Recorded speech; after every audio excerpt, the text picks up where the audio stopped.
সালেহ ছিল একজন দরিদ্র পানি বিক্রেতা। প্রতিদিন ভোরে কাঁধে পানি ভর্তি ব্যাগ নিয়ে শহর ঘুরে বেড়াত সামান্য কিছু রোজগারের আশায়। একদিন প্রচণ্ড গরমে সে দেখে এক বৃদ্ধ রাস্তায় অজ্ঞান হয়ে পড়ে আছেন। শত শত মানুষ পাশ কাটিয়ে যাচ্ছিল, কিন্তু কেউ থামছিল না। সালেহ দৌড়ে গিয়ে নিজের ব্যাগের শেষ পানিটুকু বৃদ্ধের ঠোঁটে ছোঁয়ায়। কিছুক্ষণ পর বৃদ্ধের চোখ খুলে আসে। সালেহ নিজের খেজুরগুলোও তাকে খেতে দেয়। তুমি কে? বৃদ্ধ জিজ্ঞেস করেন।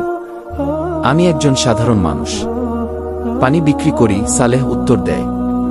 3 দিন পর খবর আসে বৃদ্ধ মারা গেছেন। তিনি ছিলেন এক ধনী ব্যবসায়ী, ছদ্মবেশী হয়ে শহরে ঘুরছিলেন প্রকৃত পরোপকারী কাউকে খুঁজতে। মৃত্যুর আগে তিনি একটি চিঠিতে লিখে যান, সালেহই একমাত্র ব্যক্তি যে কিছু পাওয়ার আশায় নয়, বরং আল্লাহর ভয়ে আমাকে সাহায্য করেছে। আমার সম্পদের মালিক এখন সে।